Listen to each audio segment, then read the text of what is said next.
Hi, thank you. What a treat. Get to see the beach, which you don't normally get to see in my area of Melbourne. I'm going to stand here. I don't know why. I feel like this is a better place. Is that okay? And I'm next to the three boys in the room, which is very good for the boys. Lucky the boys, huh? Lucky the boys. Okay, so the title of my presentation, it's only 7 slides, and I can't see it now, unfortunately. I know, I'm sorry. And it's probably a shit photo because I'm in the glare. How reflection time can make or break your business. What I really wanted to write as my title is when you lose the pitch you were told you were going to win, then you stop and reflect, which is exactly what happened to us in February this year. We missed out on a pitch we were told was ours to win.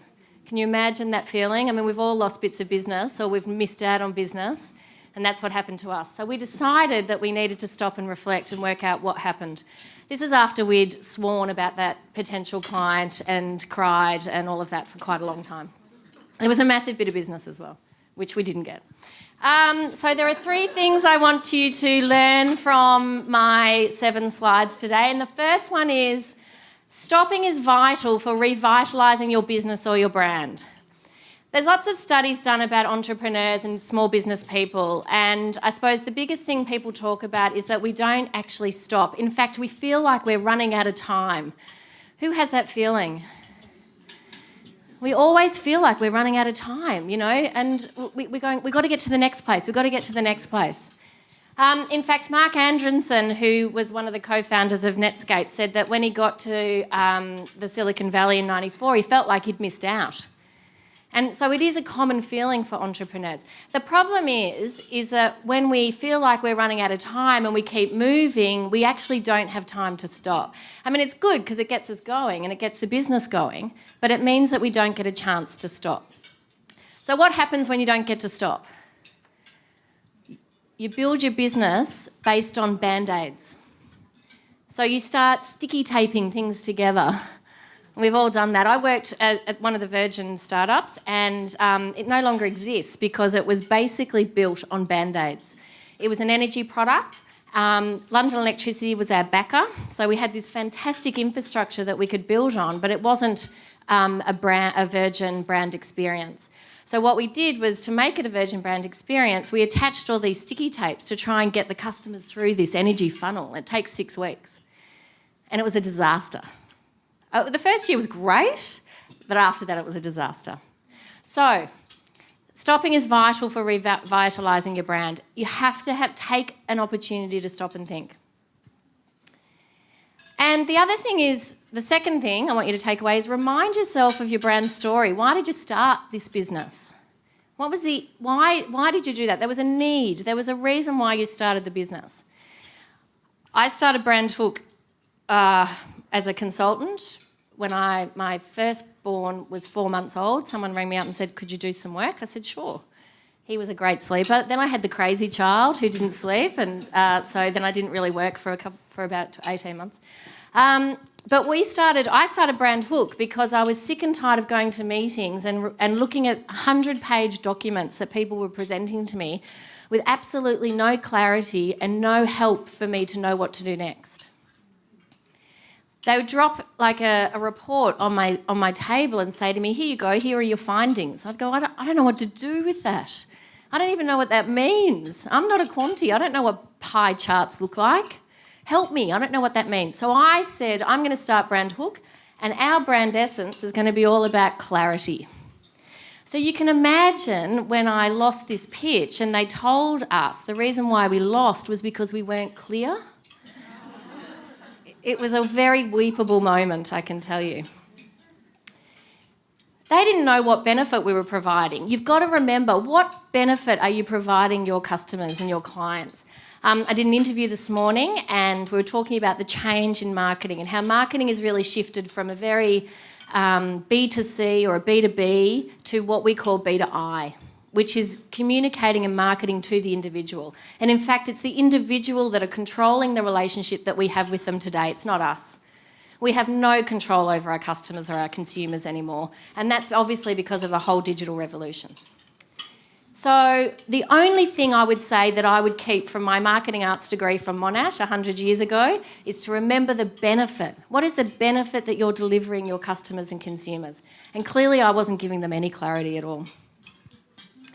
And the other thing is part of this reminding yourself about your brand story is check in with people who know. It's excruciating to hear people talk about your business, and especially if they're not being nice about you. But you've got to do it. You've got to check in with the people who are interacting with you as stakeholders or who are buying your product. You've really got to keep an eye on what people are talking about you.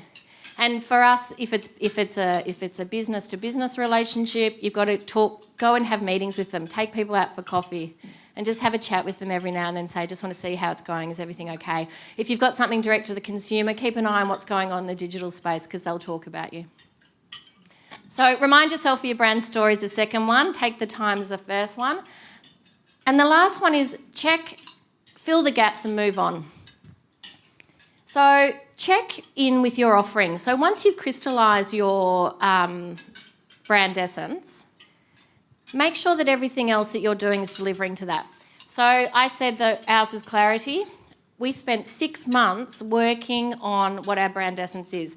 And we knew that the brand essence was right, actually. We've actually made it harder for ourselves. Our brand essence now is absolute clarity. And what it does is it really forces us to make sure that we're being really clear with our clients. We then went through all of the customer experience. So we looked at, we've got a brand new visual identity and a brand new look. Are we being really clear in how we're communicating with our clients? We looked at our products and services. We've got some great products. We've got a thing called the habit model, which looks at how intuitive people are when they buy products and services. We've got an innovation process, which is all anchored in consumer insight. We've got a presumer panel of global thought leaders that we tap into for fresh thinking. So we knew that those things were probably okay, but we had to go back and check and refine them. There are some things we couldn't do. So we knew that we couldn't do everything. So to fill the gaps and the things that were missing, we needed to do some collaboration. So there's a company in the UK called Data Design, and we're bringing them to Melbourne. We actually sit in their office in London. We've got a London office, and they specialise in data visualisation. So we're now doing a lot more of that.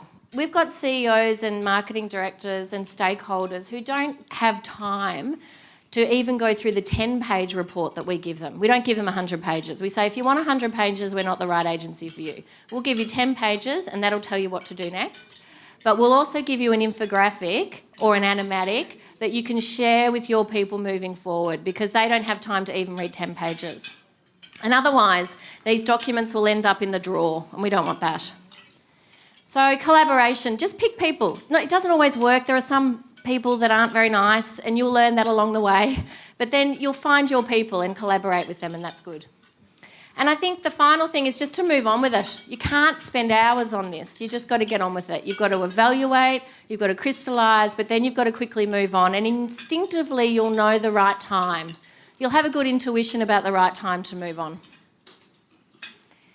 So the BrandHook lessons on how to lose the pitch you were told was yours to win is crystallise your brand story so that when the band-aids fall off, and they will fall off, and you will have band-aids, that you can evaluate quickly and move on. So to have that always in your back of your mind. What benefit am I delivering to my consumers or my customers or my stakeholders?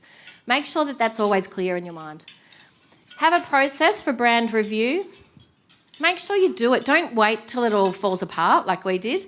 Actually have a process for it so that it's once a year that you actually sit down as a group at a minimum and say, where are we? What are we doing? Are we on the right track? And don't get hung up on the disappointments. I'm not sure that I'm not over it yet, but anyway. Don't get hung up on the disappointments. Learn from them and move on.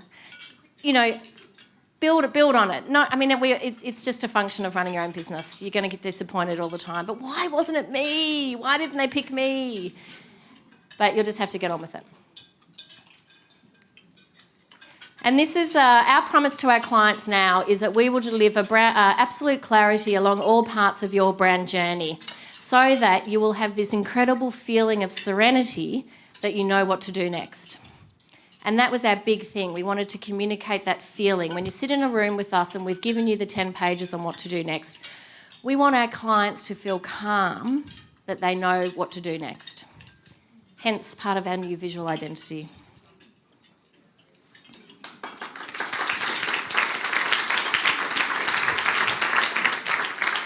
Thanks very much, Pip.